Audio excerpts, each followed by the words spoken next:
Olá, gente, bom dia, tudo bem com vocês? Espero que sim, estou bem, feliz por mais uma vez estarmos juntos e estudarmos um pouquinho mais sobre a palavra de Deus. Quero convidar você a abrir a sua Bíblia comigo lá no livro de Ruth, no capítulo de número 2, os versos de 1 a 10, que diz assim: Tinha Noemi um parente de seu marido, senhor de muitos bens, da família de Elimeleque, o qual se chamava Boaz. Ruth, a moabita, disse a Noemi: Deixa-me ir ao campo e apanharei espigas atrás daquele que me favorecer. E ela lhe disse: Vai, minha filha. Ela se foi, chegou ao campo e apanhava após os segadores. Veja o texto. Por casualidade, entrou na parte que pertencia a Boaz, o qual era da família de Elimeleque. Eis que Boaz veio de Belém e disse aos segadores: O Senhor seja convosco. Depois perguntou Boaz ao servo encarregado dos segadores: De quem é esta moça? Respondeu-lhe o servo: Esta é a moça moabita que veio com Noemi da terra de Moabe. Disse-me ela: Deixe-me rebuscar espigas e ajuntá-las entre as gavelas após os segadores. Assim ela veio desde pela manhã até agora está aqui, menos um pouco que esteve na choça. Então disse Boaz a Ruth: Ouve, filha minha, não vás colher em outro campo, nem tampouco passes daqui. Porém, aqui ficarás com as minhas servas. Estarás atenta ao campo que cegarem e irás após elas. Não dei ordem aos servos que não te toquem. Quando tiveres sede, vai às vasilhas e bebe do que os servos tiraram. E então, Ruth, inclinando-se, rosto em terra, lhe disse: Como é que me favoreces e fazes caso de mim, sendo eu estrangeira? Olha que coisa interessante, né? Nós precisamos parar e pensar aqui.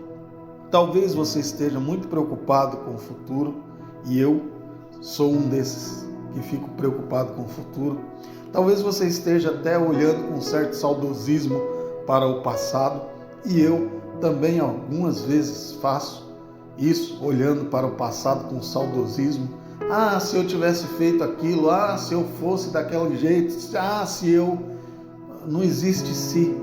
O que nós podemos perceber é que Deus tem um plano e um propósito final para a vida de cada um dos seus filhos. E isso inclui que Deus está no controle e que Deus faz o que Ele quer fazer, na hora que Ele quer fazer e da forma que Ele quer fazer. Veja que nesse texto que nós lemos, nós vamos observar algumas coisas acontecendo. Precisamos olhar para o propósito final de Deus para com a vida de Ruth. E qual é o propósito final para a vida de Ruth? É ter o nome dela e o nome de seu marido citado na genealogia de Jesus Cristo. Mateus capítulo 1, os versos de 1 a 16, confirmam isso, Ruth se casa com Boaz e se torna a bisavó do rei Davi e uma das 4 mulheres relacionadas no registro genealógico de Mateus a respeito de Jesus Cristo. Então esse era o plano de Deus, o propósito de Deus. Quando nós vemos a história de Ruth, parece que foram acontecimentos casuais, mas não há casualidade nisso. Há um Deus cuidando, há um Deus guardando, há um Deus planejando detalhadamente cada circunstância e cada momento na vida de Ruth para concluir no propósito final que Deus tem para ela. Quando nós observamos essa passagem que acabamos de ler, Ruth 2, de 1 a 10, nós percebemos aqui pelo menos 4 eventos que aconteceram para Ruth se tornar quem ela foi, para que ela se tornasse a esposa de Boaz. Veja que quando Ruth ela vai colher no campo, ela poderia ter ido para outro campo, mas no verso 3 diz, olha só, por casualidade entrou na parte que pertencia a Boaz. Casualidade nada. Nós sabemos que Deus a guiou para o campo correto, para onde Deus queria que ela fosse. Mas isso também não bastava. Boaz precisava ir até o campo e encontrar-se e ver Ruth. E olha só, o verso 4 diz: eis que Boaz veio de Belém e então foi até o campo para ver como estava a colheita. Deus controlou a agenda de Boaz de forma que ele fosse naquele campo, naquele momento em que Ruth estava ali. Mas isso ainda não era suficiente, precisava de um pouco mais, né? E aí nós percebemos que Boaz observa Ruth no meio de todos os outros. E ele pergunta então para o servo encarregado: de quem é esta moça? O verso número 5. Como Boaz foi perceber Ruth? Alguém vai dizer: não, é que ele estava acostumado com o povo daquela região e viu uma moça diferente. Pode ser, ainda que fosse assim, Deus o fez olhar para aquela moça diferente, né? E então nós percebemos tudo isso acontecendo, o local correto, o momento exato, ser notada por Boaz, obter o favor de Boaz.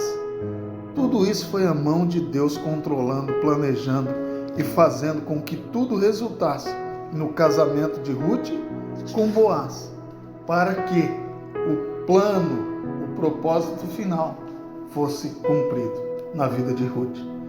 E no entanto, quando nós observamos isso de maneira mais atenta, a própria Noemi, embora não soubesse, embora não estivesse ciente naquele momento, no verso de número 20 do capítulo de número 2, olha o que ela vai dizer: então Noemi disse à sua nora, que ele seja abençoado pelo Senhor Deus, que não deixou de ser bondoso nem para com os vivos, nem para com os mortos.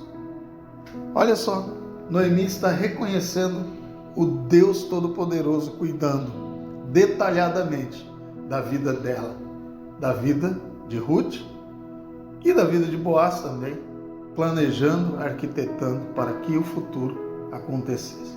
Por isso eu quero dizer a você nessa manhã, talvez como eu, em vários momentos da vida, esteja desanimado, preocupado com os acontecimentos, com as circunstâncias que têm chegado até você. Tenha calma, porque nós não sabemos toda a história ainda. Nós estamos vivendo a história da nossa vida. Mas uma coisa é certa, Deus a planejou, Deus tem um propósito final e isso vai se concluir, querendo nós ou não, vai se concluir dentro da vontade de Deus. E nós sabemos que andarmos na vontade de Deus é o melhor para nós, porque a vontade de Deus é perfeita e agradável. Deus é soberano, mas precisamos entender também que Ele é perfeito em amor, Ele é perfeito em graça e misericórdia e que sustentará a nossa vida até o dia final.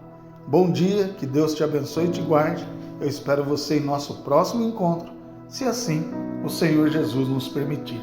Um abraço e até lá.